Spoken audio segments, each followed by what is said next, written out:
우리 저번 주에 오전 오후 이어서 오늘 수요일 날 결론적인 부분으로 한번 살펴볼 것인데, 주일 날 수교가 만물에 새겨진 율법, 하늘과 땅에 새겨진 그 율법, 그 율법이 그 다음에 고리 베드로전서 후서에서는 어떻게 동일한 말씀으로 기록된 것으로 우리가 한번 살펴봤고, 그래서 단순하게 하늘과 땅의 개념이 아니고 하늘과 땅을 지으신 그 목적 그 자체가 하나님 율법을 새기기 위해서 주께서 하늘과 땅을 지으시고, 그 다음에 오늘 고린도후서 읽을 또 돌비에 쓴 것이 아니요 오직 육의 신비에 한 것이라 하는, 마지막에 육의 신비에 새기기 위해서 주의 거룩한 영을 우리에게 주셨다 하는 부분, 저걸 잠깐 살펴봤고, 이제 이 부분을 율법적인 그 부분이 왜 하늘과 땅과 그 만물에, 그 다음에 우리 육의 신비에 새겨져야 해야 하는가 하는 부분을 한번 살펴보려고 그래요.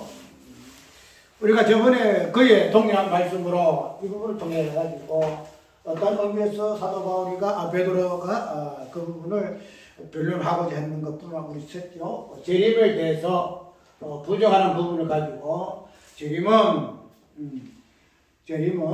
동일한 말씀으로 창조를 하늘과 땅을 지으신 그 천지도 말씀으로, 그 다음에 재림을 하겠다는 그 약속도 말씀으로 이렇게 되어있기 때문에 동일한 말씀으로 지은 창조는 인정하면서도 동일한 말씀으로 재림은 부정하느냐 하는 부분에서 사도 바울 베드로가 반박한 그 부분을 베드로후서를 통해서 잠깐 살펴보았죠. 우리가 이제 이 부분이 뒤에 나가게 되게 되면은 고린도전서 15장에서 나오는 그 부활의 요 개념과 이거 나올 것인데, 이 부활의 개념도 바울이가 부활장을 쓴 이유도 동일한 이유지요. 그래서 왜 부활이 없다 하느냐? 내가 직접 보고 겪었다. 그래서 내가 하나님 아들로 예수는 그리스도라고 내가 증거했지 아니하느냐? 확증하다, 확실하다. 그런데 너희들이 왜 부활이 없다 하느냐? 그 부분에서 변정하는 것으로 15장 있다 그랬죠. 그래서 성경을 보게 되면 전부 변정이에요. 비진리에 대해서 성경을 부인하고 말씀을 부인하고 결론적으로 하나님을 알지 못하는 자들에게 어떻게 해서 그들이 그 무지가 있는가, 그것이 잘못되어졌는가 하는 그 부분들을 변정하는 것이 성경의 그 내용이다 이 말이에요. 그래서 부활이 없다는 자들에게 부활이 있다. 그 다음에 재림이 없다는 자들에게 재림이 있다. 그래서 오늘 우리의 신앙도 이런 부분에서 인정하고 확증하는 것으로 우리가 설교도 하는 것이고 성경을 보는 것이고 그걸 토대로 해서 신앙생활을 한다는 거죠. 그러면 오늘 우리가 율법이라는 부분을 하늘과 땅에 이렇게 하나님께서 세우기 위해서 하늘과 땅을 만드셨다.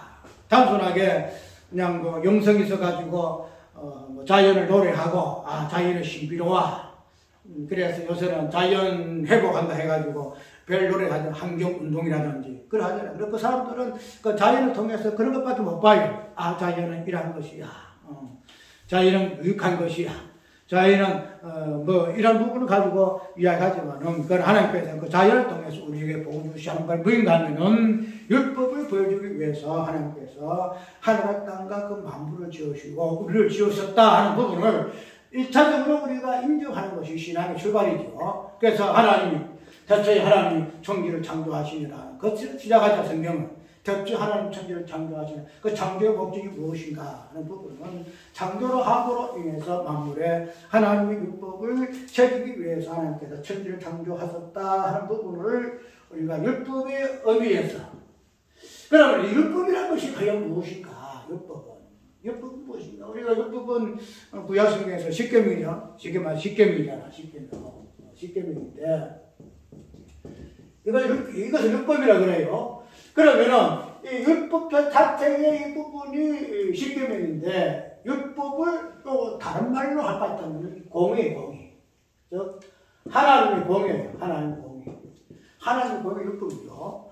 그러니까 하면은 이 하나님의 공의가 율법인데 이 하나님의 율법인 이 공의를 하늘과 땅에 섬기기 위해서 기록하기 위해서 하나님께서는 하늘과 땅을 지으시고 모세에게 돌판을 주어서 십계명을 기록하게 하시고 그 다음에 오늘 우리에게 성령을 보내셔서 요계신비에 율법을 세계하셨다는 것인데 그러면은 이 공의라는 것은 왜 하나님 공의야. 하나님의 법도 심판하셔. 보통 우리가 이렇게 하나님 공의를 이해하잖아요. 딱 공의는 뭐냐. 그래서 보통 로마서 보게 되면 이야기하잖아요. 하나님의 공의가 있다 하면 누구는 택하고 누구는 말이지 부리고 이게 무슨 하나님 공의냐 이리 하거든요. 근데 그 공의라는 그 개념을 어쩌고 생각하네. 이 공의는 우리가 이 땅에 생각하는 그 윤리와 도덕적인 뭐 똑같이 공평하다 하는 그런 부분에서 공의가 아니에요. 우리가 잘못해 볼 것 때문에 공평한 수에 대해서 한번 요점을 한번 잠깐 봤잖아요. 그런 공평이 아니에요. 근데 우리 인간은 공의, 공평은 우리 사람이 생각하는 공정한 것. 이것저것 또 지우치지 아니하고 똑같은 그런 부분을 가지고 우리는 공평이다. 그 다음에 공의다. 그렇게 이야기해서 하나님은 누구는 택하고 누구는 부리는 것은 그 하나님 공의 하나님 아니다. 그래서 하나님의 선택이라는 것 자체가 틀렸다. 그래야 하잖아요. 선택이 우리 행위로 된 것이 창조자라고 선택했을 것 같으면 그 하나님이 선택하고 부렸다는 그 뜻인데 그럼 하나님이 공의 하나님이신데 그게 어찌 가하냐? 아니다. 그러면 우리가 그 칼빈이 말하고 있는 창세전의 선택이라는 이 자체가 비성경적이다. 이거 빼야 된다. 이래야 그래서 뭐가 들어요? 알미니안 주의 들어가죠. 우리 자유 의지가 얼마 들어가고 하나님의 선택이 얼마 들어가고 그래서 둘이 합해가지고 하나님의 뜻이 이루어진다. 이렇다고 이야기한다는 거야. 그러면은 우리가 이 성경에 말하고 있는 이 개념들은 이 땅에 있는 그 부분들을 설명하지만은 그러나 정확한 서술 안 해요. 그래서 그 부분을 어떻게 표현하죠? 하나님의 뜻은 우리의 뜻과 정반대예요. 영리. 우리 사람은 이른다 하는 하나님의 생각이 정반대예요. 그래서 하늘과 땅은 반대라. 그러니까 우리가 그런 하나님의 어떤 그 개념을 가지고 땅의 개념으로 이해하게 되게 되면은 어려운 거예요. 야, 어렵다. 지가 어떻게 하나님이야. 지가 어떻게 지사가 우리한테 갖다 떼가지고 우리하고 피를 마시겠느냐. 그거는 이 땅에 있는 개념이 아니잖아요. 근데 그렇게 생각하게 되면 어렵다는 거야. 그래서 오늘 우리가 보아지는 이 공의라는 이 개념도 하나님 율법인데, 이 하나님의 율법이라는 이 공의는 어떤 개념으로 논하면은, 오늘 본문에 로마서 9장을 읽었잖아요. 9장 있을 때, 거기에서 어떤 개념으로 논하면은, 진노가 나오고, 긍휼이 나와요, 긍휼. 그래서 하나님께서 이스라엘 백성들에게 이스라엘 진노, 이방인에게는 긍휼. 그래서 이 두 가지를 표현하는 개념이 이 두 개, 진노와 긍휼이 뭐다? 하나님의 율법이다. 하나님 율법이다. 그리고 우리가 쉽게 말해서 하나님 율법이라고 하면 그 진노, 그냥 저주, 하나님의 심판, 이 부분 이야기하는데, 하나님의 공의는 이 두 가지를 꼭 포함해서 진노도 있고 긍휼도 있다는 거예요. 진노도 있고. 그러면은 하나님께서 천지를 창조할 때에 당신의 공의를 기록을 해놨었는데, 그러면 그 공의의 어떤 천지 만물에, 하늘과 땅, 그 천지 만물에 기록된 공의의 율법의 그 내용은 뭐냐? 진노와 긍휼이더라. 진노와 긍휼이더라. 그것을 이제 자연계시의 모습이거든요. 자연계시. 그리고 우리 자연계시의 모습도 우리가 뭐 단순하게 자연계시는 이제 특별계시가 있기 때문에 필요 없다. 이거 아니에요. 왜인가 하면은 이 자연계시 만물도 우리의 구속과 함께 가거든요. 저번에 이야기했죠. 8장에 보면은 피조물이 탄식한다. 탄식한다. 그러니까 피조물 탄식은 뭐예요? 그 가운데 피조물도 진노가 있고 공유를 담고 있는 그 계시를 갖고 있단 말이죠. 그래서 진노 때문에 탄식하고 공유 때문에 하나님 아들 나타나기를 고대하고 그것이 만물이에요. 그래서 우리가 특별 계시라는 요 부분만 가지고 보면 만물 계시, 자연 계시는 별로 없다. 아니다. 자연 계시의 그 완성, 뭐 특별 계시 통해서 이 부분이 완벽하게 드러나지만 그러나 자연에서 하나님께서 베풀어 놓으셨던 이 계시적인 이 부분들이 동일하게 간다. 그래서 정말 여기 만물을 왜 하나님께서 계시하셨는가? 만물에 예수 그리스도께서 어뜸 되기 위해서 만물을 어떤 데서 통치하기 위해서 주께서 만물 가운데서 당신의 계시를 이렇게 책을 놓으셨다. 그래서 우리가 보면 된다는 거죠.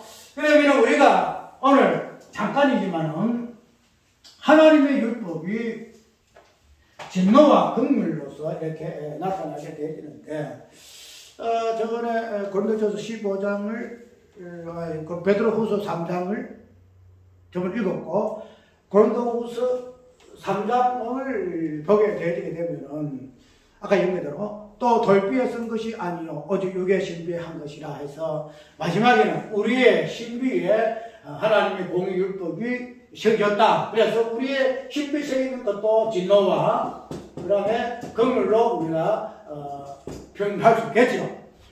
그러면은 이러한 모든 것들의 자연 계시를 통해서 그 다음에 모세 십계명을 통해서 요새는 지금은 우리의 몸속에서 새겨진 하나님의 공의율법의 어떤 그 근원적인 그 부분은 결국은 누구를 지향해요? 누구를? 하늘과 땅에 하늘과 땅은 만물이잖아요. 하늘과 땅 가운데 있는 우리까지 포함해서 그 자체의 실존이 되지는 예수 그리스도를 지향하고 있다는 거죠. 모든 것들이. 그러면은 오늘 우리에게 있는 이 육의 신비에 새겨진 이 하나님의 공의 율법도 결론적으로는 누구를 통해서부터 이게 출발한 거죠? 예수 그리스도로 통해서 이 출발한. 그래서 예수 그리스도를 안에는 진노와 긍휼의 이 하나님 공의 율법이 새겨져 있다는 거예요. 그래서 우리가 마태복음 5장에 보아지게 되면은 저번에 잠깐 우리가 살펴봤잖아요. 왜요? 천지는 없어지기 전에 율법의 1.1회는 다 이루리라. 천지가 없어지게 전에는 율법을 다 이루어진다는 거죠. 이야기했죠. 그래서 율법의 1.1회라는 것은 누가 이루어요? 예수 그리스도가 이루신다는 거야. 그러면은 예수 그리스도가 이루실 공의율법은 뭐예요? 진노와 긍휼이더라. 그 진노는 무엇을 의미하죠? 그 십자가의 저주 있잖아요. 주 십자가를 지심으로 지혜를 굳었네. 그 피를 보고 믿는 자는 주님의 진노 면하겠네. 그 진노, 그 부분이 예수 그리스도께서 온전히 이루셨던 그 부분을 율법의 1.1하기라도 도저히 다 이루겠다 하는 그 의미를 우리가, 그래서 1.1하기를 이야기하니까 그냥 우리 헬라어나 히브리 보게 되면 점 하나 가지고 따지거든요. 나는 이거는 공부를 많이 안 몰라요. 점 하나 조금 하면 다 틀려져 버려요. 그래서 1.1핵이라는 이 자체가 히브리에서는 굉장히 중요해요. 그러면은 1.1핵이다. 그것은 뭐 점 하나 1핵 이거 하나 가지고 뭐 다 따지는 이게 아니에요. 1.1핵이라는 그 자체 안에 그 내용이 뭔가 하면은 하나님의 진노, 하나님의 긍휼. 이것을 율법의 본질이기 때문에 이것을 주께서 온전히 하나도 그냥 어긋남 없이 그 진노의 부분도 모자람 없이 이루시고 긍휼의 부분도 모자람 없이 이루신 분이 예수 그리스도시다. 우리가 이렇게 이해를 하면 된다는 거죠. 그러면 우리가 이렇게 하나님의 공의의 율법을 하늘과 땅과 우리에게 그 다음에 예수 그리스도에게 이렇게 기록해 놓으시는데 그러면은 왜 이 율법 자체를 결론적으로 우리한테 있지만은 아까 예수 그리스도로부터 이제 모든 게 시작이 되기 때문에 예수 그리스도에게 이 율법을 새기게 했는가? 기본에서 차라리 그냥 뭐 해야 되는데 왜 꼭 예수 그리스도에게 율법을 새기지 않는가 하게 되면은 우리 하나님은 공의 하나님이에요. 공의 하나님이시라. 그러면 이 공의 하나님은 아까 말한 그대로 진노와 긍휼이거든요. 진노와 긍휼. 하나님의 공의를 드러내는 이 진노와 긍휼을 담아내기 위해서는 뭐가 돼요? 하나님이 예수님이 성자가 됐어야만이 하나님의 진노와 긍휼을 담을 수가 있어요. 다른 사람은 다 못 담아요. 하나님의 진노와 긍휼은 예수님만이 담을 수 있다는 거죠. 예수님 몸에만 진노를 기록하고 긍휼을 기록할 수 있다는 거죠. 왜 그럴까요? 그 진노 자체, 예수 그리스도라는 성자라는 개념 안에는 진노의 개념이 있다는 거죠. 진노의 개념. 진노는 뭐예요? 저주는 사람이잖아. 죄인이잖아. 그러니까 성자라는 이 개념 속에 하나님의 그 공의의 개념이 되는 진노의 개념이 있다는 거죠. 그러면 예수 그리스도 안에 이 긍휼이라는 이 개념이 예수 그리스도 안에 있어요. 그래서 하나님의 공의는 진노와 긍휼을 드러내야 하는데, 왜냐하면 하나님은 공의 하나님이죠. 공의 하나님. 그 공의를 드러내기 위해서 어디에 새겨야 되는데 어디에 새겨야 하느냐? 당신의 아들은 성자에게 새겨야 한다. 성자에게. 그래서 성자라는 이 개념 자체를, 성자 되신 그 자체가 하나님의 공의를 새기기 위해서 뭐 해야 됐다? 하나님이 아버지가 아들 되셨다. 그렇게 이해를 하면 돼요. 그래서 성경의 이 모든 것들은 성부와 성자와 성령이 하나님 어떠하신 다 해결 다 돼. 그것만 정식으로 다 우리가 대리식에 가서 깊이 있게 묵상하게 되면 그걸 다 나와. 그걸 제끼놓고 뭐 이렇게 이야기되면 공의가 어떻고 뭐 공의는 하나님 공평이겠다 이 소리를 하게 되는 거야. 이야기는 공의라는 것은 진노와 긍휼이 있기 때문에 그 공의의 진노와 긍휼을 받아 기록할 수 있는 것은 하늘과 땅, 자연계 중 하늘과 땅, 그 다음에 우리의 육의 신비, 근본에서 모든 것에 근본이 되지는 예수 그리스도, 성자 예수 그리스도. 그것만이 하나님의 공의를 기록해가지고 보여줄 수 있는 유일한 계시이기 때문에 하나님께서는 당신의 아들에게, 그런 아들에게 하나님의 공의를 기록해 놓으셨다. 그래서 그 기록하신 대로 그 성경 보게 되면은 예수께 자주 인용하시죠.